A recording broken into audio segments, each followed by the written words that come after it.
Hi friends, welcome to మన ప్రజా కవి ఛానల్కి స్వాగతం. ఫ్రెండ్స్, ఈరోజు వీడియోలో మనం పరమాత్ముని యొక్క స్థితి ఏ విధంగా ఉంటుంది అనేటువంటి విషయాన్ని వేమన గారు చెప్పినటువంటి 3 పద్యాల ద్వారా తెలుసుకుందాం. అందులో మొదటిది, అందలమును మోసి అందరిపై నుండి పొంది వేడుక మీర పూర్ణుండతడు అతని పూజా ఫలములు అందగం చూడరా విశ్వదాభిరామ వినురవేమ. అంటే ఇక్కడ చూడండి ఫ్రెండ్స్, అందలమును మోసి అందరిపై నుండి పొంది వేడుక మీర పూర్ణుండతడు అంటే ఎవరైతే మన అందరి పైన ఉండి ఈ అందలమును మోస్తూ మరియు ఈ మాయా ప్రపంచంలో మనం జీవించేటువంటి జీవితాన్ని ఒక వేడుకగా చూస్తూ పరిపూర్ణుడై ఎవరైతే ఉన్నారో అతడిని పూజించండి, అతడిని పూజించడంలో కలిగేటువంటి ఫలితాన్ని అందుకొని చూడండి అని చెప్తున్నాడు. అందుకే అన్నాడు, అతని పూజా ఫలములు అందగం చూడరా విశ్వదాభిరామ వినురవేమ. అంటే ఫ్రెండ్స్, ఇక్కడ వేమన గారి ఉద్దేశం ఏమిటంటే, ఎవరైతే మన అందరి పైన ఉండి ఈ బ్రహ్మాండాన్ని అంతటిని మోస్తూ ఈ మాయా ప్రపంచంలో మనం జీవించేటువంటి జీవితాన్ని ఒక వేడుకగా చూస్తూ పరిపూర్ణుడై ఉన్నాడో అతడిని పూజించండి, అతడిని పూజించడంలో కలిగేటువంటి ఫలితాన్ని అందుకొని చూడండి అని చెప్పి వేమన గారి ఉద్దేశం. అంతే కదా ఫ్రెండ్స్, మనం ఎవరినైతే పూజించాలి అనుకుంటామో అతడు ఈ బ్రహ్మాండాన్ని అంతటిని మోస్తూ ఉన్నాడు, అతడే మన అందరి పైన ఉండి ఈ అందలం మొత్తాన్ని మోస్తూ ఈ మాయా ప్రపంచంలో పడి మనం జీవించేటువంటి జీవితాన్ని ఒక వేడుకగా చూస్తూ ఉన్నాడు. ఆ చూస్తున్నవాడు కూడా ఎవడయ్యా అంటే పరిపూర్ణుడు. అటువంటి పరిపూర్ణుడిని మీరు పూజించండి, పూజించి అతని పూజా ఫలితంలో వచ్చేటువంటి ఫలితాన్ని అందుకొని చూడండి అని చెప్పి వేమన గారు చెప్పడం జరిగింది. ఇక పరమాత్ముని స్థితిని వర్ణిస్తూ వేమన గారు చెప్పినటువంటి 2వ పద్యాన్ని చూద్దాం.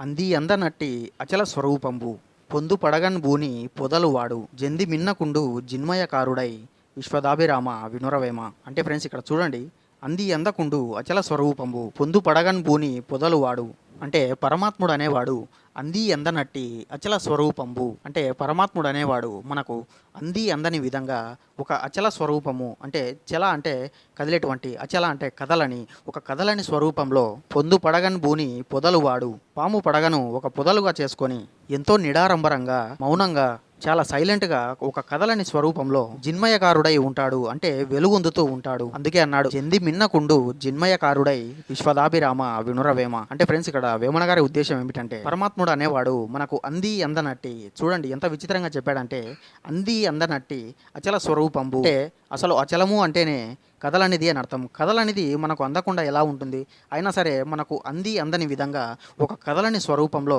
పాము పడగను పొదలుగా చేసుకొని ఎంతో మౌనంగా, ఎంతో నిడారంబరంగా, ఎంతో సైలెంట్గా కదలకుండా ఒక జిన్మయకారుడై వెలుగొందుతూ ఉన్నాడు. ఇక్కడ జిన్మయకారుడు అంటే ప్రపంచానికి అంతటికి వెలుగుతూ ఉండేవాడు. ఫ్రెండ్స్, ఇక్కడ వేమన గారు చెప్పినటువంటి ఈ పద్యాన్ని బట్టి చూస్తే వేమన గారు అతను ఈ పద్యాన్ని శివుడిని వర్ణిస్తూ చెప్పడం జరిగింది. ఎందుకంటే వేమన గారు చెప్పిన దాన్ని బట్టి చూస్తే అంత నిడారంబరంగా, అంత మౌనంగా వెలుగొందుతూ పాము పడగలను పొదలుగా చేసుకొని మనకు అందని విధంగా ఒక అచల స్వరూపం అంటే ఒక కదలని రూపంలో ఉండేవాడంటే మనకు సాక్షాత్తు ఆ పరమేశ్వరుడే గుర్తొస్తాడు.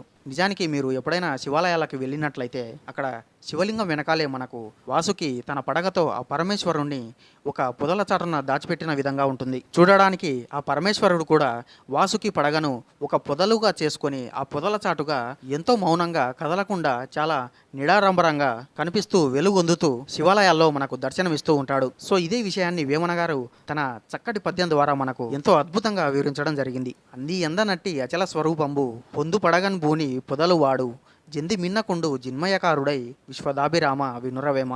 చూడండి ఫ్రెండ్స్, వాసుకి యొక్క తన పడగ చాటున ఉండేటువంటి పరమ శివుని యొక్క స్థితిని వేమన గారు తన చక్కటి పద్యం ద్వారా ఎంత అద్భుతంగా వివరించారో చూడండి ఫ్రెండ్స్. ఇకపోతే పరమాత్ముడు ఉండేటువంటి స్థితిని వివరిస్తూ వేమన గారు చెప్పినటువంటి 3వ పద్యం ఏమిటనేది చూద్దాం. అందు నిందు నుండు నకిలుండు చూడగా నెందు దానే నిండి ఎర్రంగుచుండు నతని పూజా ఫలము నందుటే ముక్తిరా విశ్వదాభిరామ వినురవేమ. అంటే ఫ్రెండ్స్, ఇక్కడ చూడండి, అందు నిందు నుండు నకిలిండు చూడగా నిందు దానే నిండి ఎర్రంగుచుండు అంటే మనము తరచి చూస్తే అందులోనూ ఇందులోనూ లేడనక అంతటా ఆ నకిలుండే ఉంటాడు. నకిలుండు అంటే ఇక్కడ సమస్తానికి కారణమైనటువంటి ఆ పరమాత్ముడు. మనము ఎందులో వెతికినా దాన్ని నిండా అతడే కనిపిస్తూ ఉంటాడు, అతడే నిండి ఉంటాడు. అటువంటి వాడిని పూజించడంలోనే, అటువంటి వాడి పూజా ఫలితమును అందుకోవడంలోనే ముక్తి ఉందిరా అని చెప్పి యమన గారు చెప్పడం జరిగింది. అందుకే అన్నాడు, అతని పూజా ఫలము నందుటే ముక్తిరా విశ్వదాభిరామ వినురవేమ. అంటే ఫ్రెండ్స్, ఇక్కడ వేమన గారి ఉద్దేశం ఏమిటంటే, ముక్తి అనేది ఎక్కడో లేదయ్యా. ఎవరైతే అందులో లేడు ఇందులో లేడు అనకుండా ఎందులో చూసినా దాని నిండా అతనే నిండి ఉన్నాడు. అటువంటి వాడిని పూజించి అతని యొక్క పూజా ఫలితమును అందుకోవడంలోనే ముక్తి అనేది ఉందయ్యా అని చెప్పి వేమన గారు చెప్పడం జరిగింది. అందుకే అన్నాడు, అతని పూజా ఫలము నందుటే ముక్తిరా విశ్వదాభిరామ వినురవేమ. ఫ్రెండ్స్, ఇక్కడ పరమాత్ముడు కూడా ఎంత విచిత్రంగా ఉంటాడంటే అందులో లేడు ఇందులో ఉన్నాడు అనుకోవడానికి లేకుండా ఈ విశ్వంలో ఉన్నటువంటి ప్రతి పదార్థంలోనూ మరియు ఈ విశ్వమంతటా వ్యాపించి మన చేతులకు చిక్కనంత చిన్నగా, మన చేతులతో పట్టుకోలేనంత పెద్దగా ఉంటాడు.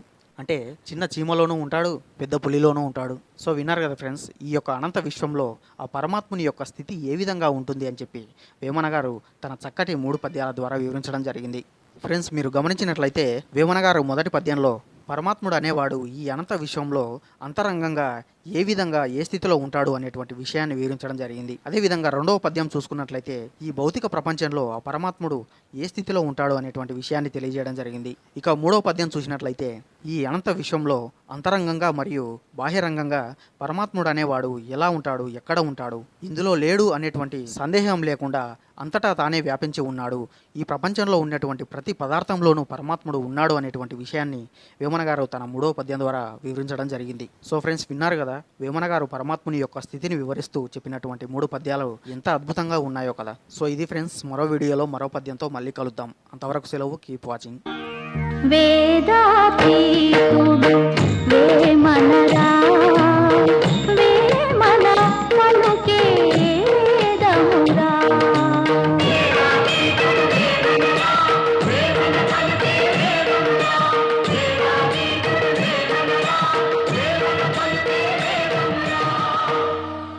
ఫ్రెండ్స్, ఈ వీడియో మీకు నచ్చినట్లయితే లైక్ చేయండి, నచ్చకపోతే షేర్ చేయండి.